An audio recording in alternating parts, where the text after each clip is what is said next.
శుక్లాంబరధరం విష్ణుం శశివర్ణం చతుర్భుజం ప్రసన్నవదనం ధ్యాయేత్ సర్వవిఘ్నోపశాంతయేత్. వ్యాసాయ విష్ణురూపాయ వ్యాసరూపాయ విష్ణవే నమో వై బ్రహ్మనిధయే వాసిష్ఠాయ నమో నమః.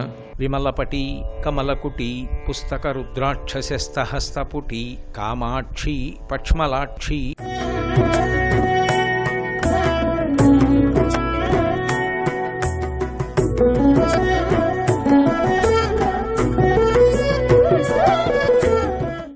అమ్మా, అసలు ఈ సృష్టి చేసి ఈ సృష్టిని అంతటినీ ఇలా ఎందుకు నిలబెడుతున్నాడో తెలుసా? నువ్వు ఇలా అంటే ఆయనకి పొంగు. అంత గొప్పదమ్మా అమ్మవారంటే, అంత గొప్పదంటారు పరాశర భట్టరు. అలా అమ్మవారిని పొగుడుతుంటేట శ్రీ మహావిష్ణువు 100 కవచాలు కట్టుకుంటారట. 100 కవచాలు ఎందుకు కట్టుకుంటారంటే ఎప్పుడు రాక్షసులు వస్తారో, ఏ వేదాలు ఎత్తుకుపోతారో అని. కానీ అమ్మవారిని పొగుడుతుంటే అయ్యవారు పొంగిపోతారట. పొంగిపోతే 100 కవచాలు పిట్లిపోతాయి ఆయనకి. మరి అది పొంగిపోతుంటే కట్టుకున్న కవచాలు పిట్లిపోయాయి. అమ్మ, నిన్ను పొగిడితే ఆయన కవచాలు పిట్లిపోయాయి అమ్మా అన్నారు. ఆ దాంపత్యానికి ఉన్న అందం అది. అలా మనని కూడా బ్రతకమని లోకంలో. కాబట్టి అందుకే లక్ష్మీనారాయణులా బ్రతకండని లక్ష్మీదేవిని నారాయణుడికి ఇచ్చినట్టు ఇస్తారు. కారణం, ఆయన అమ్మవారిని కాళ్ళ దగ్గర కూర్చోబెట్టలేదు, ఆవిడే కాళ్ళ దగ్గర కూర్చుంటుంది. ఆయన ఎక్కడ కూర్చోబెట్టుకున్నాడు? తనని అనుగమించడం మొదలుపెట్టినటువంటి ఇల్లాలు గుండెల్లోకి చేరుకుంటుంది. అందుకే ఈశానాం జగతోస్య వెంకటపతేర్విష్ణోః పరాం ప్రేయసీం తద్వక్షస్థల నిత్యమాసరసికాంత క్షాంతి సంవర్ధినీం పద్మాలంకృత పాణిపల్లవ యుగాం పద్మాసనస్తాం శ్రియం వాత్సల్యాది గుణోజ్వలాం భగవతీం వందే జగన్మాతరం. ఆ తల్లి ఆయనని అనుగమించినటువంటి కారణం చేత ఆయన గుండెల్లోకి చేరి పార్వతీదేవిగా హరసహచరీ మద్రినిలయాం అంటారు శంకరాచార్యుల వారు. అమ్మవారికి ఎప్పుడు ఆయనని పొగుడుతుంటే ఆవిడికి సంతోషం. అంతేకాని ఆవిడ్ని పొగిడితే ఆవిడ పొంగిపోదు, ఆయన్ని పొగిడితే ఆవిడ పొంగిపోదు. ఆఖరికి ఆయన్ని నింద చేస్తే ఆవిడికి ఎక్కడ లేని బాధ కలుగుతుంది. అందుకే యజుర్వేదం రుద్రాధ్యాయంలో ఒక మాట చెప్తుంది, శివా విశ్వాహ భేషజీ, శివా రుద్రస్య భేషజీ అంటుంది. భేషజీ స్త్రీవాచకం. ఆమె ఈ విశ్వమునకంతటికీ కూడా ఔషధం లాంటిది. ఆమెయే పరమశివుడికి ఔషధం లాంటిది. ఇక్కడ ఎలా ఇల్లాలు ప్రవర్తిస్తుందో అమ్మవారు కూడా అక్కడ అలాగే ప్రవర్తిస్తుంది. వాగర్ధావివ సంపృక్తం వాగర్ధ ప్రతిపత్తయే జగత పితరం వందే పార్వతీ పరమేశ్వరవు. తల్లిదండ్రులుగా పార్వతీ పరమేశ్వరుడు లక్ష్మీనారాయణులు ఏ పేరుతో పిలవండి అంతే. పార్వతీ పరమేశ్వరవు అంటే పార్వతీ పరమేశ్వరుడు, పార్వతీ పరమేశ్వరవు అంటే పార్వతీ పరమేశ్వరులు లక్ష్మీనారాయణులు కూడా. పార్వతీప అంటే పార్వతీదేవి, పార్వతీదేవి యొక్క పతి కూడా. అదేంటంటే పార్వతీప అని వదిలేయచ్చా అంటే సంస్కృత భాషలో మర్యాద ఉంది. నృప అన్నాను అనుకోండి, నరపతి అనక్కర్లేదు. నృప అంటే ప అని వదిలేస్తే నరులకు రాజు, నరులకు పతి. అలాగే పార్వతీప అంటే పార్వతీదేవి యొక్క భర్త. పార్వతీప రమేశ్వరవు, రమ అంటే లక్ష్మీదేవి, ఈశ్వరవు అంటే రమావల్లభుడు నారాయణుడు. పార్వతీ పరమేశ్వరం అంటే పార్వతీ పరమేశ్వరులు, పార్వతీ పరమేశ్వరం అంటే లక్ష్మీనారాయణులు పార్వతీ పరమేశ్వరులు. ఇద్దరుగా ఉన్న ఒక్కరు, రెండుగా కనపడుతున్న ఒక్క రూపం అందాని అర్థం. ఇప్పుడు వాళ్ళు అక్కడ తల్లిదండ్రులుగా లోకం పట్ల ఇలాగే ప్రవర్తిస్తారు. ఒకప్పుడు దక్ష ప్రజాపతి నిష్కారణంగా పరమశివుడి మీద కోపం పెట్టుకున్నాడు. అర్థం లేని కోపం ఒకటి వచ్చింది ఆయనకి. అల్లుడిని అవమానించాలనుకున్నాడు. ఆయన దృష్టిలో ఆయన అల్లుడు అనుకున్నాడు, అంతే తప్ప ఆయన యొక్క యథార్థ స్వరూపం ఆయనకు అర్థం కాలేదు. అర్థం కాక అహంకారంతో శివుణ్ణి అవమానించాలని ఈశ్వర యాగాన్ని సంకల్పం చేశాడు. ఈశ్వరుడికి హవిస్సు లేని యాగం చేస్తానన్నాడు. పార్వతీదేవి పరమశివుడు వద్దన్నా సరే నేను ఆ యాగానికి వెడతానని బయలుదేరింది. మరి ఎలా పతివ్రత? భర్త వద్దన్న పని చేస్తే ఆయన వద్దన్నాడు. ఆవిడండి, పిలవలేదని వెళ్ళొద్దంటున్నారా? పిలవకపోయినా వెళ్ళాలి, ధర్మం ఉంది. అనయము పిలవకయుండం చన అనుచితమందువేని జనక గురు సుహృ జననాయక గేహములకు చనుచుందురు పిలువకున్న సజ్జనులధిప. ఈ సృష్టి ప్రారంభమైనప్పుడు చతుర్ముఖ బ్రహ్మగారిని మొట్టమొదట సృష్టి చేసి సృష్టి ప్రారంభం చేయమని చెప్తాడు. కుంభకోణం క్షేత్రం అదే. మొట్టమొదట సృష్టి ప్రారంభంలో అమృతంతో తడిసినటువంటి ఓషధలతో కూడినటువంటి కుంభం వస్తుంటే మేరుపర్వతం నుంచి జలరాశిలో పరమశివుడు బాణం వేసి కొట్టి ఆ కుంభము తానే శివలింగంగా వెలిశాడు. అప్పుడు సృష్టి మొదలైంది. బ్రహ్మగారికి వేదం ఇచ్చి మొదలుపెట్టమన్నాడు సృష్టి. తాను సృష్టి చెయ్యమని ఎవరిని కూర్చోపెట్టాడో ఆయన శరీరం పడిపోయినప్పుడు ఆయన పుర్రె కూడా భూమిలో పడిపోతే బాగుండదని ఓ గౌరవం ఇద్దామని తడప తీసుకుని గుచ్చి మెళ్ళో వేసుకున్నాడు. అలా పెద్ద పుర్రెలమాల అయింది. అంటే ఇంతమంది బ్రహ్మలు వెళ్ళిపోయారు, ఇన్ని కల్పాలు వెళ్ళిపోయి, ఇన్ని యుగాలు వెళ్ళిపోయాయి, ఆయన మాత్రం అలాగే ఉన్నాడు. ఆయన శాశ్వతత్వానికి అది ప్రతీక. పునుకల పేరు కంఠమున భూరి భుజంగము భూషణంబుగా అనయము భస్మధారణము అద్రి నివాసము మీరు విల్లుగా ననుగుగా దంతి చర్మమును హస్తములందు కపాలశూలముల్ పడిబడిదంతు శంకర కృపావరు రూపమును ఆశ్రయించదన్నంటారు. ఒకానొకప్పుడు చతుర్ముఖ బ్రహ్మగారు వెళ్ళి పరమేశ్వరుణ్ణి ప్రార్థన చేశాడు. మహాభారతం అనుశాసనిక పర్వంలో చెప్పాడు. ఆయనే పార్వతీదేవితో పరమశివుడు, ఈ లోకంలో మనుష్యులు ఏమైనా ఉత్తమ సంకల్పాలు చేస్తే ఉగ్రమైనటువంటి భూతములు శ్మశానంలోంచి బయలుదేరి వచ్చి ఆ కార్యకలాపాలని పాడు చేస్తారు. అలా పాడు చేయకుండా వాళ్ళని అక్కడే ఉంచాలి అంటే శంకర, లోకాలని కాపాడడానికి నువ్వు అక్కడికి వెళ్ళి నృత్యం చేస్తూ ఉండు అన్నాడు. లోకాలని నిలబెట్టడానికి, వాళ్ళు మంచి పనులు చేసుకోవడానికి పరమశివుడు వెళ్ళి శ్మశానంలో ఉన్నాడు. చేతకాక ఉండలేదైన. కాబట్టి తల్లి శంకరుడి పేరు చెప్తే, శివుడి యొక్క పేరు చెప్తే పరవశించిపోతుంది. శివ నింద చేస్తే ఎంతటి గుణపాఠమైనా చెప్పిస్తుంది. అది ఆమె పాతివ్రత్యం. అందుకే మహామాయా విశ్వం భ్రమయసి పరబ్రహ్మ మహిషి. ఈ పతివ్రతా ధర్మాన్ని లోకానికి మొట్టమొదట ఆచరించి చూపించింది ఎవరు అంటే భగవతియే. అటువంటి తల్లి చమత్కారం ఏమిటంటే, ఆ తల్లికి శివనింద ఎవరో చేయడం కాదు, శివుడు చేస్తే ఒప్పుకోదాడు. అది విశేషం. శివుడు శివనింద చేశాడు అనుకోండి, ఆవిడ ఒప్పుకోదు. అలా కూడా ఉందా అండి అంటారేమో, ఉంది. పార్వతీ కళ్యాణ ఘట్టంలో ఆమె దాక్షాయినిగా శరీరం విడిచిపెట్టి పర్వతరాజపుత్రి పార్వతీదేవిగా పుట్టింది. బ్రహ్మాండమైన తపస్సు చేస్తోంది శంకరుడి కోసం. పరమశివుడు బ్రహ్మచారి వేషం కట్టాడు. బ్రహ్మచారి వేషం కట్టి ఆయన తనదు ముమ్మారు తిప్పిన దర్భముంజితో కొమ్మెరెంగు పల్లంచి కూచితోడ మొలనున్న ధవళంపు ముద్దు వేదికతోడ ఇమ్మైన కృష్ణాజినమ్ముతోడ వలపల పెట్టిన విలిజన్నిదముతోడ రవ్యభస్మ త్రిపుండ్రములతోడ అక్షమాలతోడ ఆ చిన్నకు కటి జుత్తు చూడ మేధావి బొట్టుతోడ ఎడమ కేల తనదు పొడవైన దండంబు కలగై దర్భయును ఉంగరంబును విలుంగ బటువు రూపు పొంది శూలి వెడలే మంచు కొండ చూలికడకు అంటారు. ఆయన బ్రహ్మచారి వేషం కట్టాడు. ఓ శిఖ, ఓ పిలక పెట్టుకుని, చక్కగా గుండ్రంగా కుంకం బొట్టు పెట్టుకుని, ఓ చేతిలో అక్షమాల పట్టుకుని, మరి బ్రహ్మచారి కదూ గోచి పెట్టుకుని, పైన కృష్ణాజనం వేసుకుని, తెల్లటి బట్టపటి ఏకవస్త్ర ధరోధన్ వీసికి కనకమాలయ అంటారు రామాయణంలో. అలా ఓ చిన్న అంగవస్త్రం ఒకటి కట్టుకుని, ఆ చేతిలో దండం ఉంటుంది బ్రహ్మచారికి, ఓ పెద్ద దండం ఒకటి పట్టుకుని, దర్భలు ఉంగరం పెట్టుకుని, ఆచమనం చేయాలి కదా, అందులో ఉంగరం పెట్టుకుని ఆయన బయలుదేరి తిన్నగా తపస్సు చేస్తున్న పార్వతీదేవి దగ్గరికి వెళ్ళాడు. ఎందుకమ్మా ఇంత తపస్సు చేస్తున్నావు అన్నాడు. ఎవరో బ్రహ్మచారి వచ్చాడు, ఆవిడ పరమశివుడు అనుకోలేదు.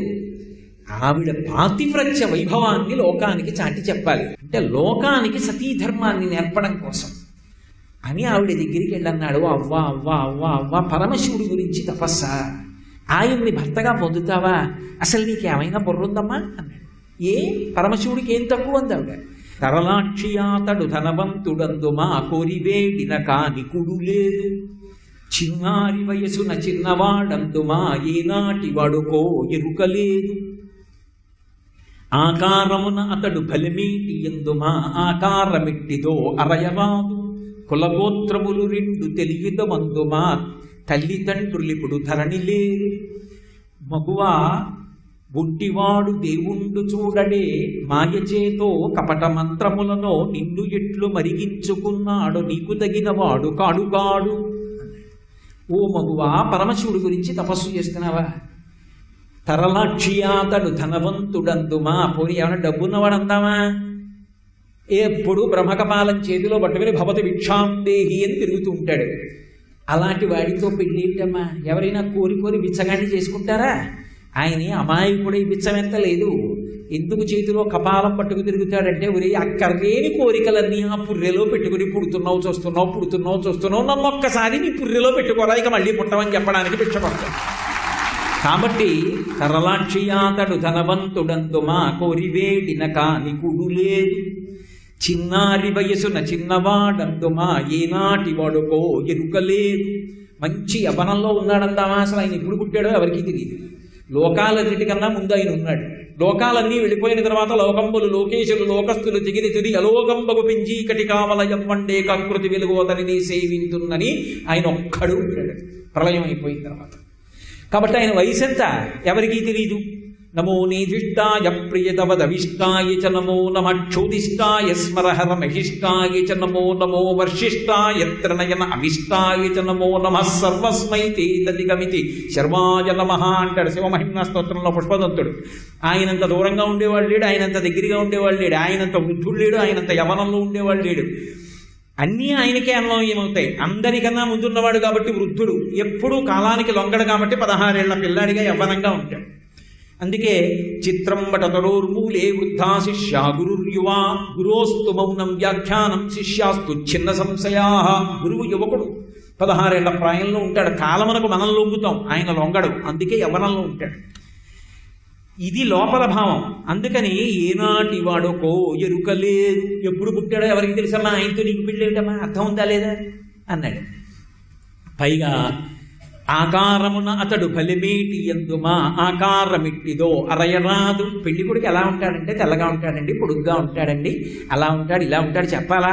అసలు ఆయన ఎలా ఉంటాడని చెప్పాలి. 63 లీలామూర్తులు ఉన్నాయి. ఊర్ధ్వతాండవమూర్తి ఉంది, భిక్షాటనమూర్తి ఉంది, అర్ధనారీశ్వరమూర్తి ఉంది, శివకేశవ స్వరూపం ఉంది, హరిహర స్వరూపం ఉంది.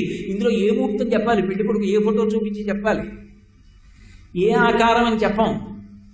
అలాంటి పెళ్లి కొడుకు ఏమిటమ్మా, ఆ శివుడి గురించి తపస్సు చేస్తున్నావా, అతన్ని పెళ్లి చేసుకుంటావా? అయ్యయ్యో పిచ్చి తల్లి, నిన్ను చూస్తే జాలేస్తోంది. ఒంటివాడు అతని దేవుండు చూడడే, ఎవరు లేరు ఆయనకి. నిజమే, ఆయన అందరికీ అయినవాడు తప్ప ఆయనకి అయినవాడు ఎవరుంటాడు? ఒంటివాడు అతని దేవుండు చూడడే, మాయచేత కపట మంత్రములను మగువ నిన్ను ఎట్లు మరగించుకున్నాడు, కాని తగిన వాడు కాడు కాడు. ఏదో మంత్రం వేసావు, మాయ చేసావు, నిన్ను వశం చేసుకున్నాడు, నీకు తగినవాడు కాదు, వదిలేయమ్మా, ఆయన గురించి తపస్సు ఏమిటి అన్నాడు. ఆవిడ కొంచెం కళ్ళు ఎర్ర చేసి ఇలా చూసి ఆయన అన్నాడు, నేను ఉత్తినే చెప్పాను అనుకుంటున్నావా? రేపు పొద్దున్న పెళ్ళి అవుతుంది, మీ ఇద్దరికి పీటల మీద కూర్చుంటారు. చీనాంబరంబులు చెలువొప్ప కట్టడు మత సింధురేంద్ర చర్మంబుగాని. నువ్వేమో మంచి పట్టు చీర కట్టు కూర్చుంటావు, అమ్మవారివి, పార్వతీదేవివి, కాత్యాయినివి, సమస్త ఐశ్వర్యాలు నీవే, మంచి పట్టు చీర నువ్వు కట్టుకుంటావు. ఆయన ఎప్పుడో కాశీలో గజాసుర సంహారంలో ఏనుగుకి వరం ఇచ్చాడు, నీ తోలు కట్టుకుంటానని. అందుకని రక్తం ఓడిపోతున్నటువంటి ఏనుగు తోలుటి కట్టుకొస్తాడు. బ్రహ్మముడు వేస్తే ఎలా వెయ్యాలి ఆ తోలుకి ఈ చీరకిని? ఆయన అమాయకుడై ఇవ్వలేదు.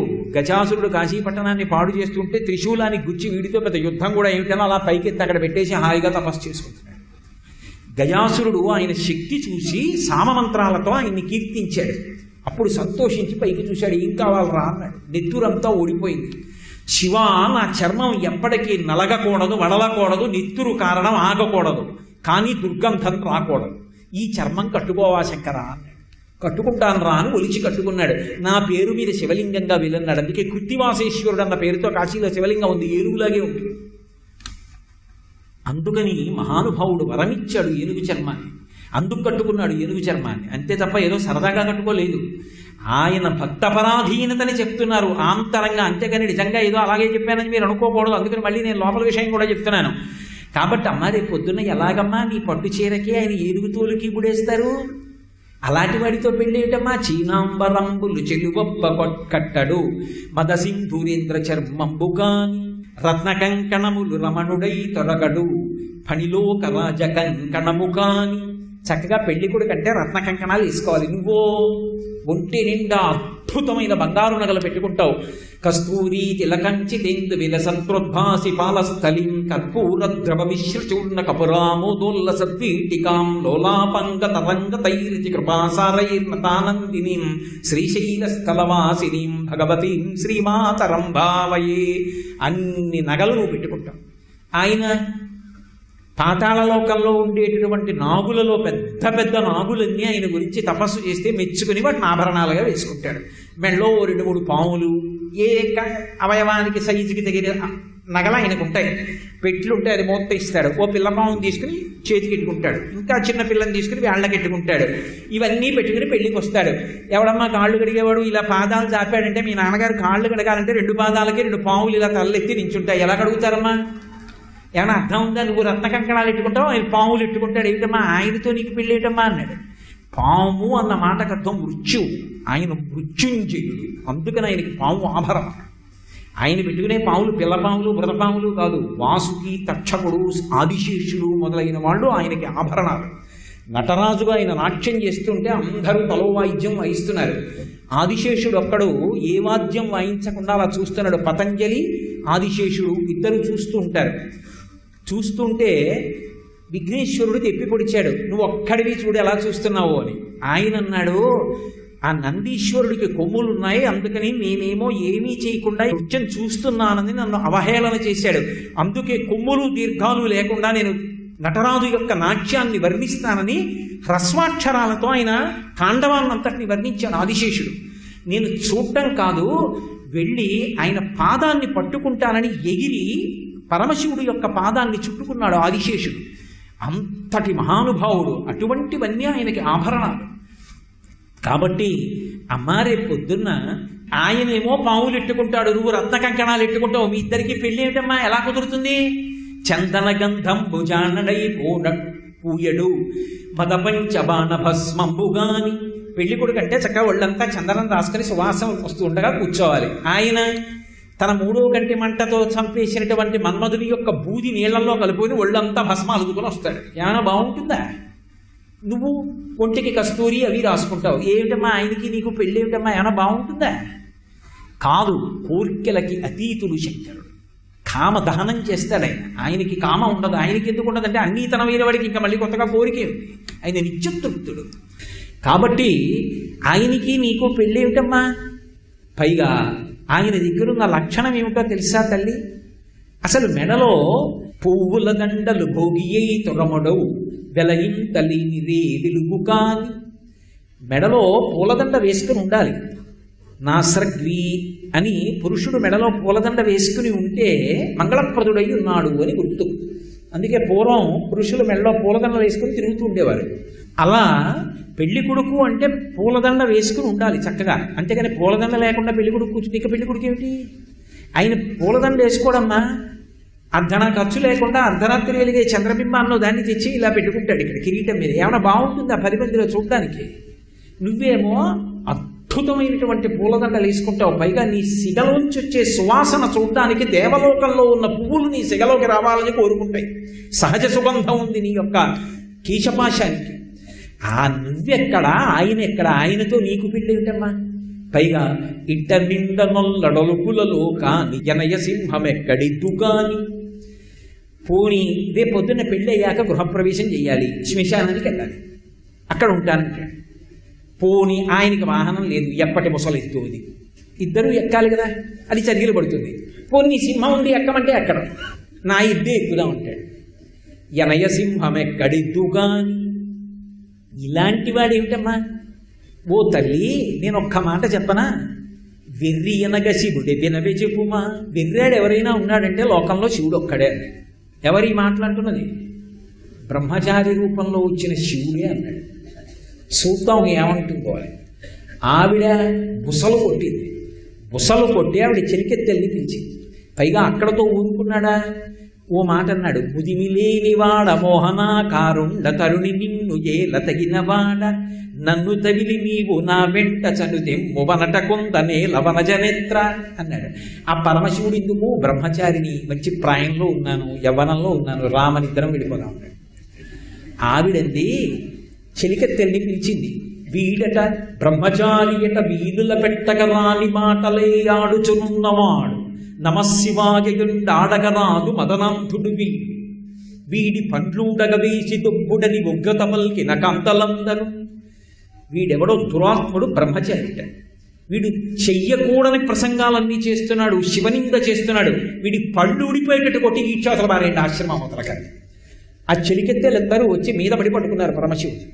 అప్పుడు ఆయన ఒక్కసారి తన రూపం ఏమిటో చూపించేటప్పటికి అప్పుడు పరమశివుడి పాదాల మీద పడి నమస్కారం చేసి, ఈసారి సశాస్త్రీయమైనటువంటి కళ్యాణం జరగాలి, నువ్వే వచ్చి మా నాన్నగారిని అడిగి కన్యాదాత గారింట్లో పెళ్లి చేసుకోవాలి అని కోరుకుంది. అందుకుని వచ్చాడు హిమవత్ పర్వతం మీదకి మహానుభావుడు. కాబట్టి బ్రహ్మచారిగా వచ్చి పరమశివుడే నింద చేసినా కూడా ఆ తల్లి అంగీకరించదు. అది శివుడే కావచ్చు, శివనింద చేస్తే మాత్రం ఆవిడ ఒప్పుకోదు. ఆవిడ యొక్క మహాపాతివ్రత్యం అటువంటిది. శివుణ్ణి స్తోత్రం చేశారా ఆవిడ పరవశించుకుంది. అందుకే శంకరాచార్యుల వారు అమ్మవారిలో నవరసాలు చెప్పారు. శివే శృంగారార్ధ్రా తదితరజనే కుత్సనపర సరోషా గంగాయాం గిరిశచరితే విస్మయవతి హరాహివ్యో భీతా సరసిరుహ సౌభాగ్యజనని సఖీషు స్మేరాతే మయి జనని దృష్టి సకరుణ అన్నారు. నవరసాలు కనపడాలంటే శరీరంలో ఇంకా ఏ అవయవంలోంచి కనపడవు, ఒక్క కళ్ళల్లోంచే నవరసాలు కనపడాలి. శివే శృంగారార్థ, శివే ఆవిడ పేరు కూడా శంకరుడి పేరు కన్నా వేరుగా ఉండదు. శంకర శాంకరి, భర్గ భార్గవి, హంస హంసిని, శివ శివాని, భవ భవాని, రుద్ర రుద్రాణి, శివ శివా. ఆయన పేరు ఆవిడ పేరు కూడా పేర్లలో కలిసిపోయే ఉంటాయి. అందుకే శంకరాచార్యులు వారు శివానంద లహరి చేస్తూ కళాభ్యాం చూడాలంకృత శిచి కళాభ్యాం నిజతపలాభ్యాం భక్తిషు ప్రకటిత బలాభ్యాం భవతు మే శివాభ్యామస్తోక త్రిభువన శివాభ్యాం మృతి పునర్భవాభ్యాం ఆనందస్ఫురదనుభవాభ్యాం నతిరియం అన్నారు. ఒడ్డొరులు ఒకరి తపస్సుకు ఒకరు ఫలం. వాళ్ళు ప్రకృతి పురుషులు, వాళ్ళిద్దరూ వేరుగా ఉండేవారు కాదు, ఎప్పుడూ కలిసే ఉంటారు. కాబట్టి ఆ తల్లి శివే శృంగారార్ధ్ర, పరమశివుణ్ణి చూసేటప్పటికిట ఆవిడ కళ్ళల్లో శృంగారరసం కనపడుతుంది. శృంగారరసంతో తడిపేస్తుందిట శంకరుణ్ణి ఆవిడ. మంగళం కోసలేంద్రాయ మహనీయ గుణాత్మనే చక్రవర్తి తనూజాయ సర్వభౌమాయ మంగళం ఉమా కాంతాయ కాంతాయ కామితార్థప్రదాయినే శ్రీగిరీశాయ దేవాయ మలినాథాయ మంగళం. సర్వం శ్రీ ఉమామహేశ్వర పరబ్రహ్మార్పణమస్తు.